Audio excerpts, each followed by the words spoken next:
¿Qué tal todos mis amigos y hermanos? ¿Cómo están?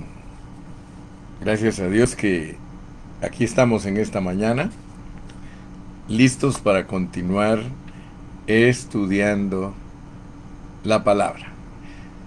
Le doy gracias a Dios por mi hermanita Connie Tonche. Gracias por su comentario en el mensaje de ayer.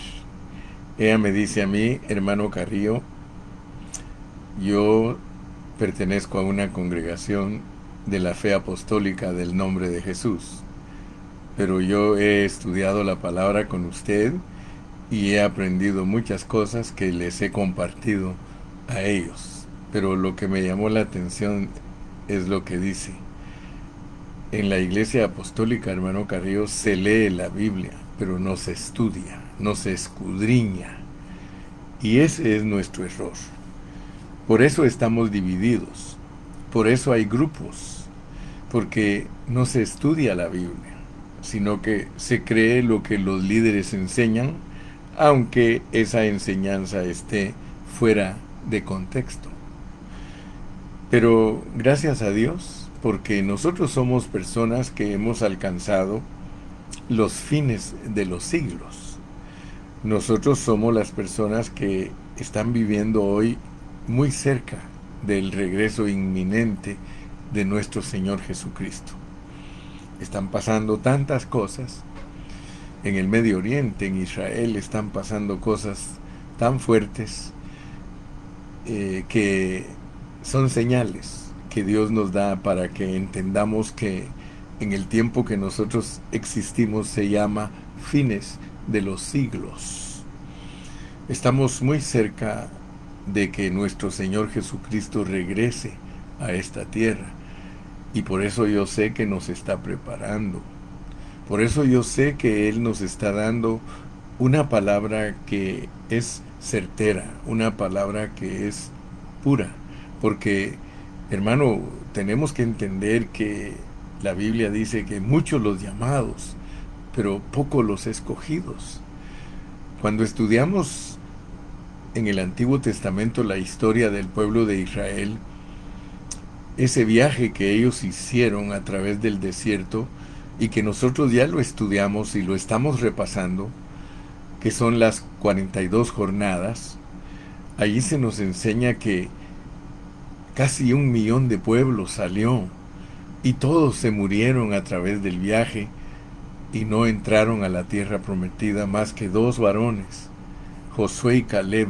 De todos los que salieron de Ramesés, solo llegaron 2 que tenían un espíritu diferente. Eso entonces nos muestra que las cosas de Dios, el hombre no las toma en serio. Hermano, que de 1 millón de personas, todos mueran y los muertos los pone como postrados en el desierto, que ahí se murieron y que no entraron a la tierra prometida. Hermano, que solo 2 hayan entrado de 1 millón, eso muestra la seriedad de los tratos de Dios con nosotros los hombres.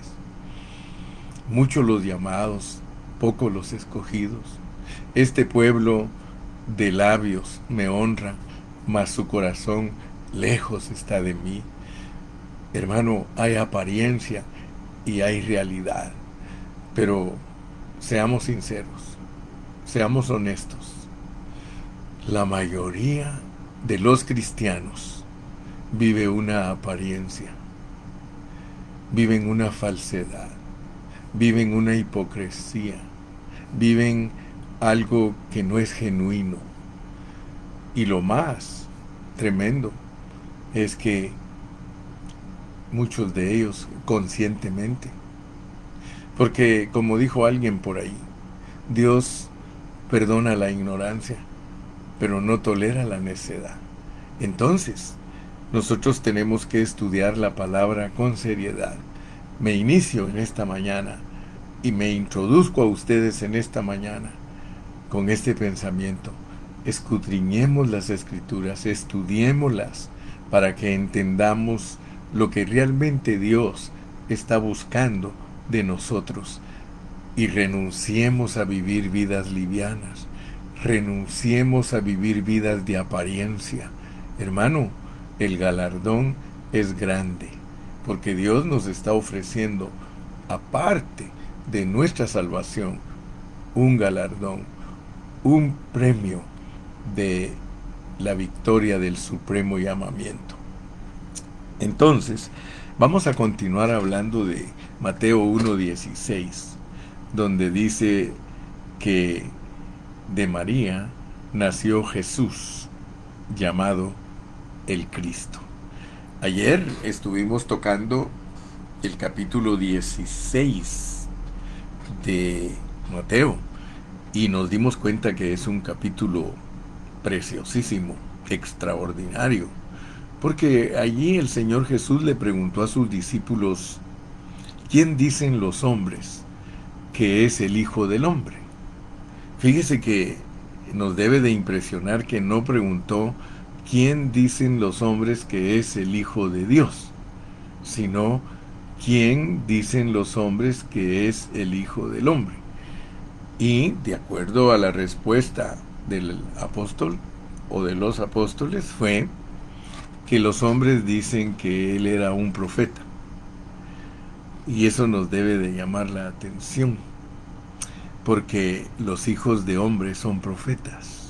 Los hijos de hombre son profetas.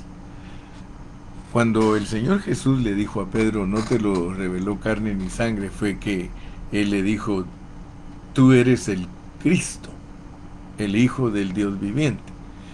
Entonces ahí tenemos dos cosas que son muy importantes analizarlas. Porque por un lado tenemos la pregunta del Señor: ¿quién dicen los hombres que es el Hijo del Hombre?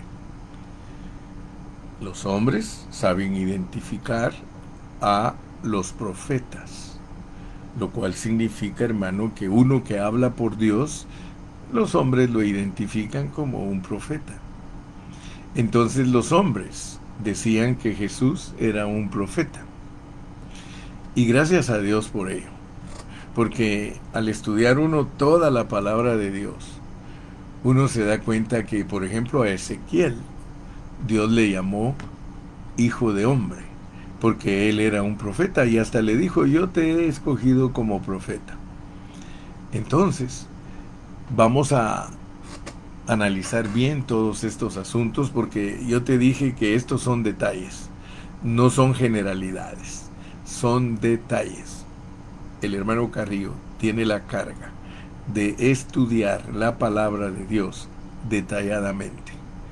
Por eso la explico detalladamente, porque en los detalles de Dios se puede entender el deseo de su corazón. Mire, hay un dicho por ahí que dicen que las mujeres son más detallistas que los hombres. Hay hombres que son detallistas, pero las mujeres todo lo quieren saber en detalle. Si usted le quiere decir algo a su esposa, usted tiene que saber detallar, usted tiene que saber cómo se explica todo en detalle, porque ella no quiere respuestas así escuetas ni respuestas cortas. Ella quiere saber todos los detalles. Por eso cuando usted habla con ella, un ejemplo, dice: fui a visitar a tu mamá. Oh, ¿y qué te dijo? ¿Sí? ¿Y tú qué le dijiste? Y yo le dije: ¿y entonces ella qué te contestó? Ella quiere saber los detalles.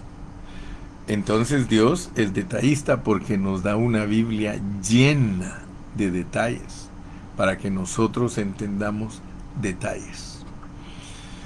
Nuestro versículo epígrafe, el versículo que estamos usando, es Mateo 1:16 por una razón.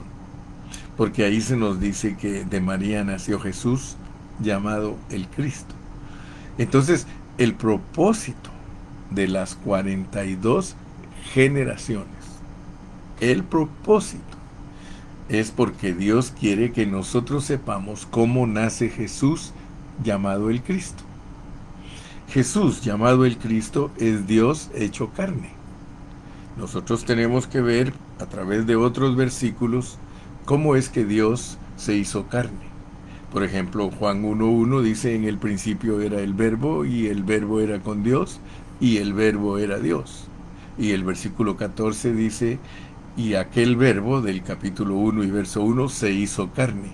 Y ya explicamos el hecho de hacerse carne. El hecho de que Dios se haya hecho carne es algo negativo. O sea que Él se hizo pecado para venir a este mundo.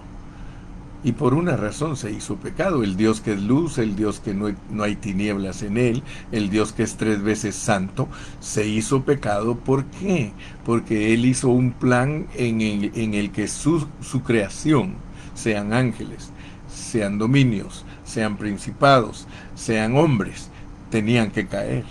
O sea que Él así arregló el plan. Es posible que tú tengas problemas de entender esto. Yo no tengo problemas porque Dios es Dios y Él hace lo que Él quiere. Él diseñó su creación para que cayera. Por eso me he atrevido a decir cosas que algunos no se atreven a decir.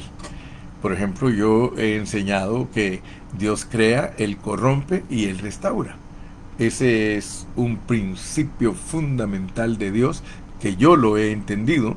No sé si usted lo ha entendido, pero yo entiendo que Dios crió, Dios corrompió y Dios restauró. ¿Y por qué lo digo todo en pasado? Porque en Él ya está todo arreglado. Entonces,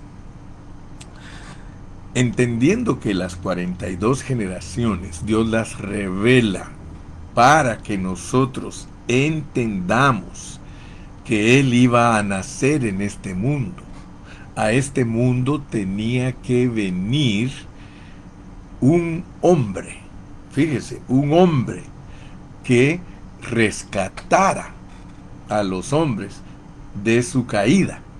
Y por eso desde Génesis nos explican cómo fue la caída, etcétera, etcétera, y cómo es que el hombre se salva. Y presenta la salvación en los 2 testamentos. En el Antiguo Testamento había salvación. En el Nuevo Testamento hay salvación. Ahora, dijimos que Jesús, porque aquí está bien clarito en Lucas 1:31. Perdón, leamos Lucas 1:31. Dice, y ahora concebirás en tu vientre y darás a luz un hijo y llamarás su nombre Jesús. Notemos que ese Jesús aquí está también en Mateo. Vamos a Mateo 1 y versículo 21. Mateo 1:21. Y dará a luz un hijo y llamará su nombre Jesús. Y aquí nos da una clave tremenda en Mateo. Porque Él salvará a su pueblo de sus pecados.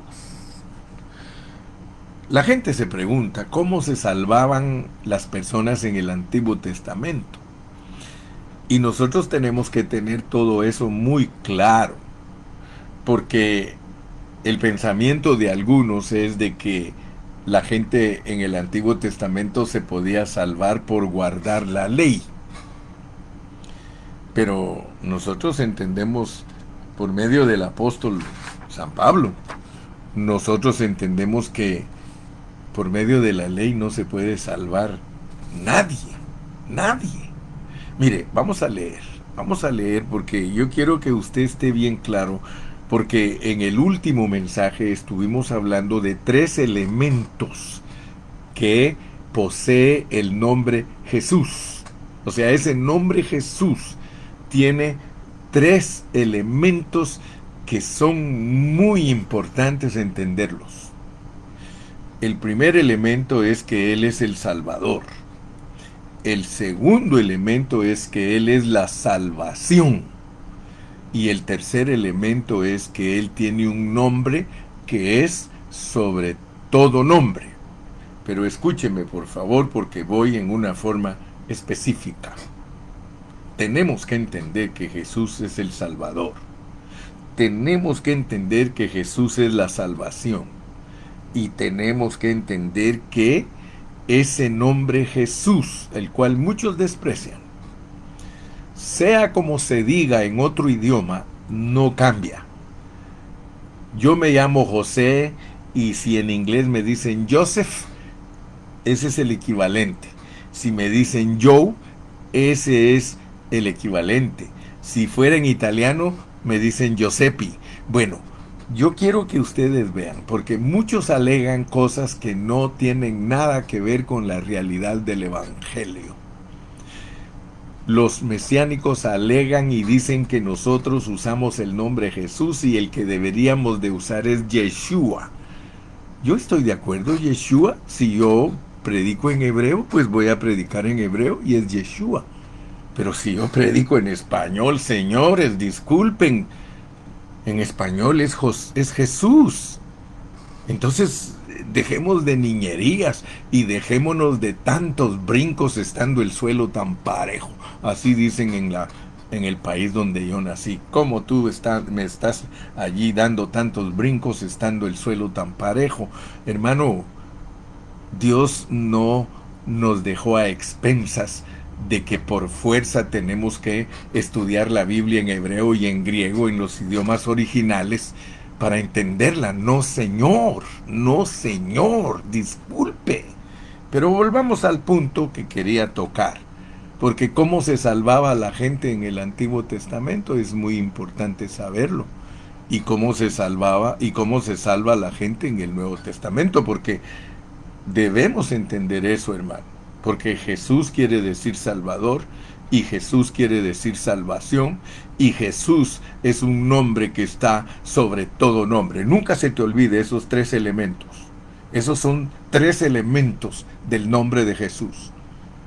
Y cuando estudiemos el elemento que es un nombre sobre todo nombre, nos va a explicar la Biblia misma por qué y para qué debemos usar ese nombre, porque ese nombre es para que nosotros lo usemos.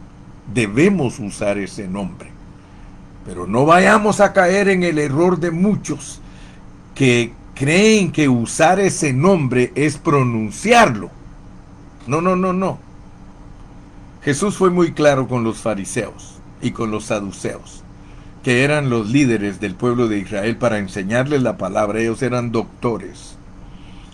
Y cuando el Señor se refirió a ellos, les dijo a su público: no hagan lo que ellos hacen, hagan lo que ellos dicen.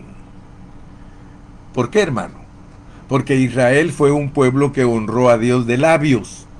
O sea que ellos, claramente nos lo dice Pablo en Romanos, que él tenía una gran tristeza en su corazón, porque los israelitas fueron los depositarios de la palabra de Dios.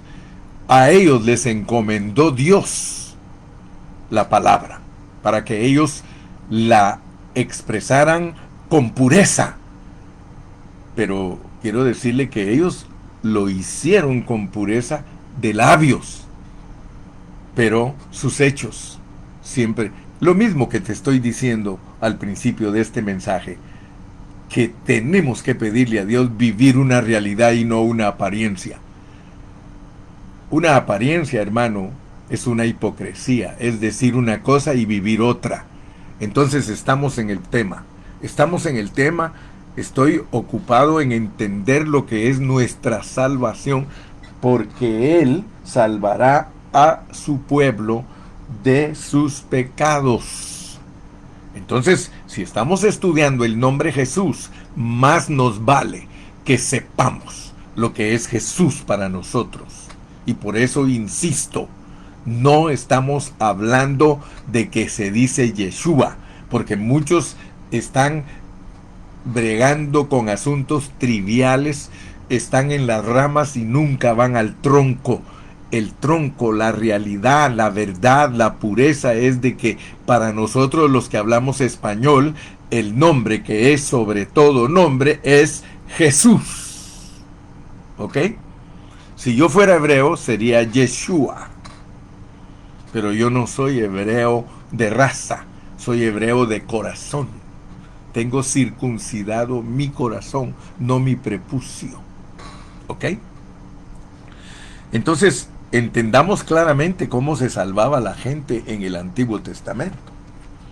Vamos a leer a Pablo, porque él es el que nos enseña cómo se salvaba la gente en el Antiguo Testamento. Después que él dejó de ser un judío de letra, él entendió cómo se salvaba la gente en el Antiguo Testamento. Vamos a ir primero a Gálatas, Gálatas 2:16. Ahí vamos a entender claramente lo que dice Pablo. Gálatas 2:16 dice: sabiendo que el hombre no es justificado por las obras de la ley. Oiga bien, aquí le está hablando un judío, un hebreo, sabiendo que el hombre no es justificado por las obras de la ley, punto, sino por la fe de Jesucristo. Usted me dirá a mí, hermano Carrillo, ¿en el Antiguo Testamento había gente con fe en Jesucristo? Claro que sí. Lea Hebreos capítulo 11. Dice que por la fe Abel fue justificado. Aleluya. Por la fe Moisés fue justificado. Por la fe Noé fue justificado. Hermano, ¿cómo es posible que no se había encarnado Cristo, solo estaba profetizado y ya se podía salvar uno por fe? Entonces entendamos que en el Antiguo Testamento la gente se salvaba por tener fe en las profecías, por tener fe en Jesús. Ellos pudieron ver a Jesús. Si Moisés dice que fue salvo por fe, nosotros tenemos pruebas en Deuteronomio 32, ahí en los versículos del 48 al 52, ahí dice que Moisés pecó. El hombre que podía hablar cara a cara con Dios, ¿usted puede creer que un hombre que podía hablar cara a cara con Dios era pecador? Así lo pone la Biblia. Todos somos pecadores, hermano. Pecado haciendo pecados. Estamos presos en cuerpos caídos. Pero note pues, estoy hablando de todo esto porque Jesús es muy importante para nosotros. Por eso estamos estudiando las 42 generaciones, para entender que nació Jesús. Pero aún más profundo que eso, Dios quiere que nosotros demos a luz a Cristo para que Él sea el Hijo del Hombre en nosotros. Por eso estudiamos claramente Mateo capítulo 12, donde mi madre son todos los que hacen la voluntad de mi Padre que está en el cielo.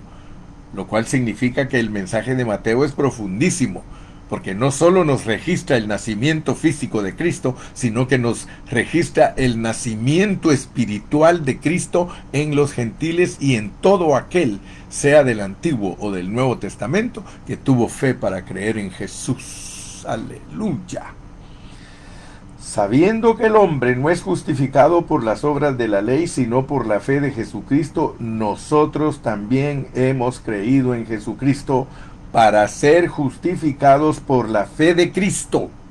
Y ya entendiste que no es tuya la fe, es la fe de Cristo que te regalan a ti. Gloria a Dios, hermano. Y no por obras de la ley, por cuanto por las obras de la ley nadie será justificado.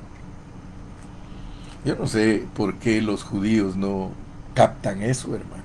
Yo no sé por qué los mesiánicos no captan eso, hermano. Y aún hermanos pentecostales que practican cosas de los judíos porque creen que tienen que hacerlo, hermano. No, hombre. No te dejes chanflear, mi hermano. No te dejes engañar. Vayamos a lo seguro. Vayamos a la palabra, mi hermano. Leamos otro versículo. Aquí mismo en Gálatas 3:10. Gálatas 3:10 dice: porque todos los que dependen de las obras de la ley están bajo maldición. Estás, hermano mesiánico, estás bajo maldición. Yo no sé quién te fascinó, dice Pablo, quién los hechizó para que volvieran atrás, tantos hermanos que vivían en la vida de Cristo y ahora están bajo maldición, hermano. Estando libre en Cristo, ahora te pusiste bajo maldición, hermano querido, porque muchos hermanos se han vuelto mesiánicos, otros pentecostales siguiendo las mezclas de los judíos. No, mi hermano, nosotros somos cristianos nuevotestamentarios y también cristianos antiguo testamentarios, pero por fe, no por obras. La obra es para otra cosa. La obra es para otra cosa. Gracias a Dios que nosotros entendemos que la obra es para reinar, hermano. Pero si no empezamos bien, vamos a terminar mal. El que mal comienza, mal termina. El que tiene delineada su salvación de su espíritu en una forma incorrecta, pues ¿cómo va a llegar a lo correcto en su alma? Tenemos que tener, hermano, una enseñanza correcta de la salvación de nuestro espíritu, para que entendamos la salvación de nuestra alma. Tristemente, hermano, y me da pena decirlo, hay hombres que estudian teología, hermano, para vivir 3 veces engañados. Hay hermanos que dicen, no, es que el espíritu y el alma es lo mismo. ¿Quién dice, hermano? Nunca te dejes persuadir por esas mentiras. La verdad en su pureza es que tú tienes espíritu y que tú vienes justificado del cielo en tu espíritu. Léelo en 1 Timoteo 3:16, porque nosotros estamos en Cristo y fuimos creados en Cristo, Efesios 2:10. Entonces nosotros venimos igual que Cristo a esta tierra, justificados de nuestro espíritu. Por eso nos escogió y nos predestinó. ¿De qué sirve escogernos y predestinarnos si nosotros no venimos justificados a esta tierra? Pero nosotros venimos justificados, gloria a Dios, para correr una carrera de ganar nuestras almas. Todo el meollo del asunto de un cristiano es ganar su alma en esta tierra. Pero para ganar el alma, hermano, debes de dejar de ser fake, falso. Debes dejar de ser hipócrita. Debes dejar de ser una persona que solo vive una religión y que solo predica doctrina. Tienes que ser un practicante. No seáis tan solamente oidores, sino hacedores de la palabra de Dios. Este es un desafío para todos nosotros, si quieres reinar con Cristo. Como dijo aquel, salud. Hay muchos hermanitos por ahí mediocres y creen que la van a hacer siendo unos hipócritas, que le pelan el diente al hermano en su cara, pero en su espalda hablan mal de él. ¿Ustedes creen que esa es la vida victoriosa? Hermano, ¿qué te pasa? ¿Qué te pasa? Sé serio, hermano. Tú juegas a la vida cristianita. Como decía una viejita en Guatemala, decía, esos creyenteques, mediocres, porque medio creen y son creyenteques porque son una caricatura del cristiano. Un cristiano verdadero, hermano, su talla se ve. ¿Ok? Entonces, por favor, no te olvides que el hermano Carrillo está predicando de los 3 elementos del nombre Jesús. Yo no voy a pasar por alto Mateo 1:16, donde dice, hermano, claramente, dice, y Jacob engendró a José, marido de María, de la cual nació Jesús, llamado el Cristo. Y ahorita estoy bien ocupado en ese nombre Jesús, porque Jesús tiene 3 elementos. Ese nombre tiene 3 elementos: Salvador, salvación, y es un nombre sobre todo nombre. Entonces ahorita estoy ocupado nada más en que Él es Salvador. Él es Salvador. Mira, dice, y dará a luz un hijo, y llamarás su nombre Jesús, porque Él salvará a su pueblo de sus pecados. El primer elemento que va incluido en el nombre Jesús es Salvador. Ahora, ¿cómo se dice Salvador? Se dice Jehová, porque Jesús quiere decir Jehová es el Salvador. Ese es el significado correcto de la palabra Jesús. Jehová es el Salvador. Entonces nosotros tenemos que entender con toda claridad que a esta tierra vino nuestro Salvador Jehová. Vino nuestro Salvador Jehová. Aquel verbo se hizo carne y vimos su gloria, gloria del unigénito Hijo de Dios, lleno de gracia, regalo y realidad, esencia, verdad. Aleluya. Vino Jehová, hermano. Eso no lo puede entender el judío, ya lo he repetido 1000 veces y lo repetiré otras 3000 veces. Eso no lo puede entender la mente judía porque la mente judía la atrofió Dios. Pablo lo dice, cegados en parte. Los hizo ciegos Dios. ¿Sabe por qué los hizo ciegos? Porque si Dios no los hubiera hecho ciegos a ellos, ellos ahorita mismo dominarían el mundo entero religiosamente hablando. Religiosamente hablando. Ellos se hubieran posesionado de ser los predicadores número 1 del Evangelio. Por eso nosotros los gentiles tenemos que tener cuidado y dice, no os vayáis a ensoberbecer. Nosotros nos podemos volver soberbios porque nos dieron el regalo de la salvación por fe. Allá se los dieron también a todos los que fueron humildes y sinceros. Allá se lo dieron. En el Antiguo Testamento Dios les dio fe a todos los hombres y mujeres que fueron piadosos. Lo mismo el Señor ha hecho con nosotros los del Nuevo Testamento, pero nosotros los del Nuevo Testamento tenemos una bendición más elevada que los del Antiguo, porque los del Antiguo Dios todavía no moraba dentro de ellos. Les dio una fe externa. Ellos tenían una fe externa. ¿Cuál es la fe externa del Antiguo Testamento? Y te lo voy a decir. Por ejemplo, Moisés. Moisés dice Hebreos que tuvo fe para ser salvo. Por la fe él creyó lo que el invisible. Abraham tenía fe, aún vio la ciudad, vio la nueva Jerusalén. O sea que todos ellos vieron. Y al ver, ellos se salvaron. Ahora bien, nosotros los cristianos, a nosotros también nos da Dios fe para ver.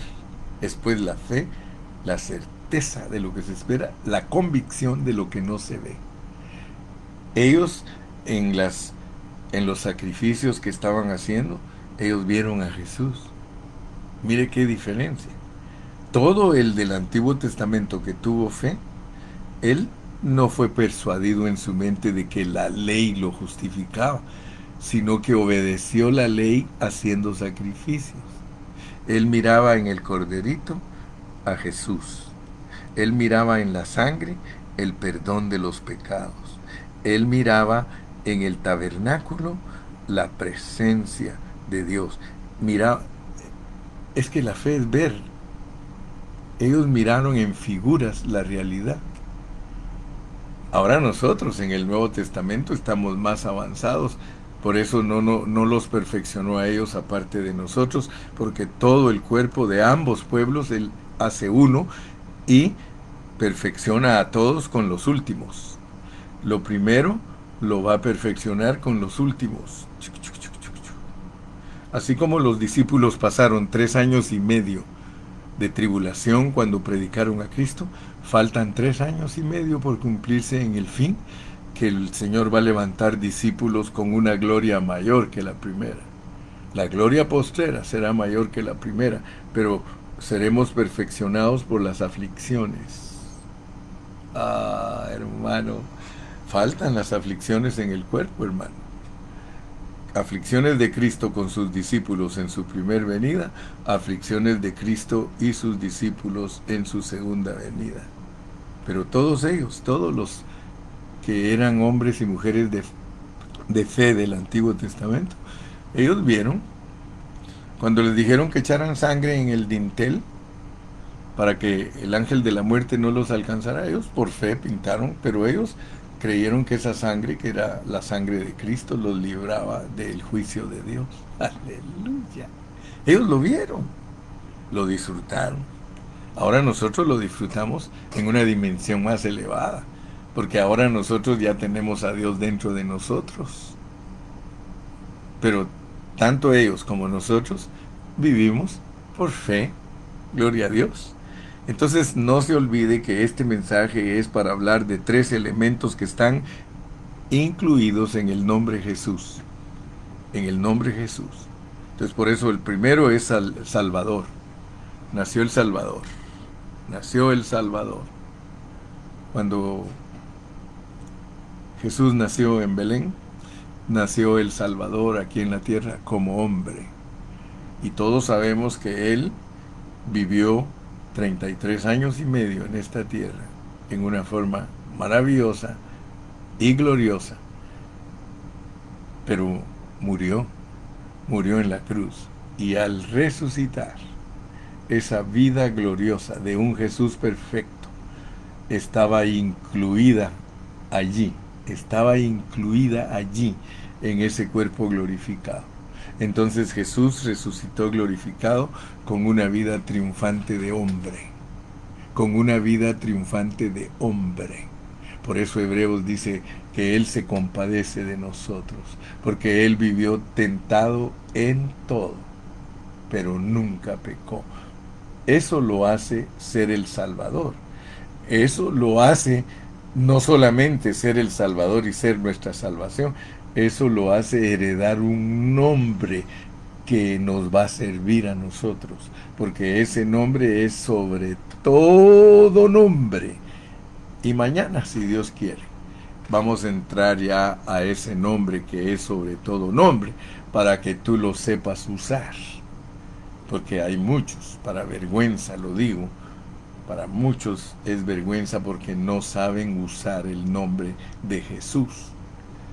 Y los que dicen que saben usarlo, solo lo pronuncian, pero no lo viven. Es que no es pronunciar, hermano. Este pueblo de labios me honra. No hagáis lo que ellos hacen, haced lo que ellos dicen. Sí podemos honrar a Dios con los labios. Yo lo estoy honrando a Dios con mis labios al predicar la pureza de la palabra, pero ay de mí si no soy coherente. Ay de mí si soy un buen predicador y no vivo lo que digo. Ay de mí, me perderé la bendición. Y no es para que usted me juzgue que soy débil o que yo puedo cometer errores. Usted fíjese en sus errores y no los haga. Y yo ore por mí para que yo también sea igual que usted, que me dé cuenta de mis errores y no los haga. ¿Ok? Así que aquí, hermano, es una pelea fuerte. Pelea la buena batalla de la fe, echa mano de la vida eterna. Mira, pelea la buena batalla de la fe. Hay una forma de expresar esa pelea y cómo se puede ganar. Echa mano de la vida eterna. Solo con la vida eterna que Dios nos ha dado se puede ganar esa pelea. Yo antes no entendía, hermano, por qué Pablo tenía que hablar de luchar tanto. Fíjese que Pablo predicaba el evangelio, era un predicador excelente, y usted le preguntaba: Pablo, ¿y tú ya llegaste a la cúspide? Pablo, ¿tú ya venciste? Todavía no, decía. Todavía no, todavía me falta, pero quiero decirles que prosigo hacia la meta. Entonces yo soy igual que Pablo. Usted me pregunta a mí, ¿ya lo logró, hermano Carrillo?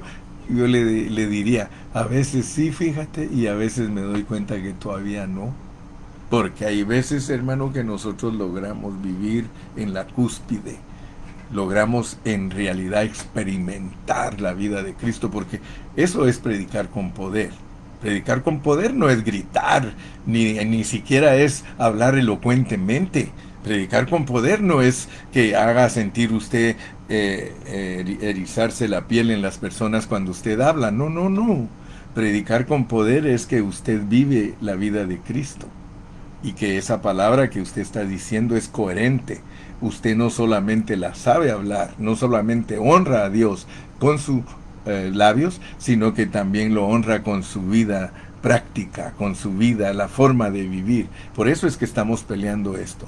Por eso es que estamos peleando la buena batalla. ¿Sí? Amén. Entonces, hermano amado, no se le olvide, por favor, como dicen por ahí algunos, porfa. A mi esposa no le gusta que yo diga porfa. Se dice por favor. No seas Aragán, me dice. Porfa, dicen algunos. Pues yo a manera de broma le pido porfa, que ponga atención a lo que estoy predicando. Ponga mucha atención a lo que estoy predicando. Y dará a luz un hijo y llamará su nombre Jesús, porque él salvará a su pueblo de sus pecados. Ahí tenemos a nuestro Salvador. Y aún el versículo 23 dice: he aquí una virgen concebirá y dará a luz un hijo, y llamarás su nombre Emmanuel, que traducido es Dios con nosotros. Dios con nosotros. Así que, por un lado, tenemos que Jesús se llama Jesús porque Dios dijo que así lo llamaran. O sea que el nombre Jesús se lo dio Dios. Pero el nombre Emmanuel también lo dio Dios, pero dijo que nosotros dijéramos Emmanuel. Tú puedes decir Emmanuel, Dios con nosotros. Aleluya. Lo vamos a dejar por ahí el día de hoy. Y si el Señor nos da la vida, vamos a continuar mañana. Por de pronto, no pierdas de vista los 3 elementos del nombre Jesús. 3 elementos: Salvador, salvación, nombre sobre todo nombre. Como Salvador es Jehová viniendo a la tierra para salvarnos de nuestros pecados. Como salvación, nuestra salvación no es una doctrina. Nuestra salvación es una persona. En tanto que Cristo entre en ti, va a operar en ti esa salvación. La salvación es algo práctico. La salvación no es solamente objetivo, sino que es también subjetivo. Cuando nosotros confesamos el nombre de Jesús, nosotros somos salvos de todo. Si invocamos el nombre del Señor Jesús, somos salvos de todas las cosas negativas, si lo invocamos. Pero acuérdate, invocarlo es llamarlo. Es llamarlo. ¿En qué forma crees que se llama a Jesús? ¿Cómo lo vas a llamar si Él ya está dentro de ti? Si yo solo me pongo a decirle, Señor Jesús, ven, Señor Jesús, ven. Yo creo que no es incorrecto, pero no está exacto. Porque si Jesús está dentro de mí, yo voy a aprender los términos del Antiguo Testamento. Y voy a decir, sube, pozo, sube. Sube, pozo, sube. Hay formas más correctas de que tú identifiques tu realidad. El que cree en mí, como lo dice la Escritura, desde su interior correrán ríos de agua viva. Tú puedes decirle, sube, Señor. Sube, Señor. Señor, sal, que salga. Señor, exhíbete a través de mí. Eso es más bíblico. Eso es más bíblico, en vez de estar llamando a alguien que, si lo estás llamando, no está contigo. Pero si está contigo, solo le dices, órale, sube, órale, sube. Hermano, yo he aprendido a decirle así al Señor, Señor, sube por favor, sube porque esto no lo puedo pasar yo. Sube, Señor, sube, no quiero pasar esto por mi cuenta. Sube, Señor, sube, Señor. Dile, sube. Busca la expresión sube, pozo, sube en el Antiguo Testamento. Sube, pozo, sube.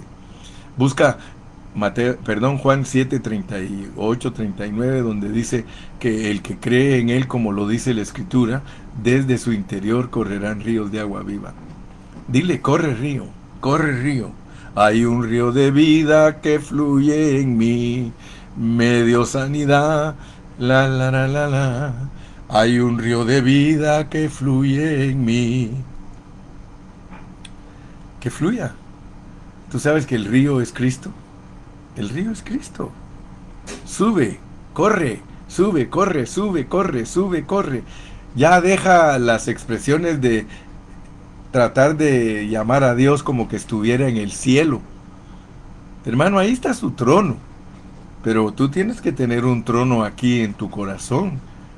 Sube, pozo, sube. Sube, pozo, sube. Sube, pozo, sube. Corre, río, corre. Corre, río, corre. Corre, río, corre. Gracias, Señor Jesús, porque yo sé que tú eres mi río. Gracias porque yo sé que tú eres mi vida. Echa mano de la vida eterna. Ahí la tienes, hermano. Aleluya. ¿O acaso tú en tu casa te pones a gritar que tu esposo venga? Te pones a gritar, él está en el otro cuarto y tú te pones a gritar que venga. No, sencillamente vas a donde está él y le dices, ¿sabes qué? Te quiero mucho. ¿Sabes qué? I love you. No tienes que estar. Mire, hay hermanos que se ponen a gritar, hermano, como que Dios fuera sordo. Yo siempre dialogo con él, hermano, platico con él. Ya usted aprendió esta mañana. Salvación, corre. Salvador, corre en mis venas. Salvador, corre. Sí. Hasta mañana. Que Dios me los bendiga y Dios me los guarde. Los amo en Cristo Jesús.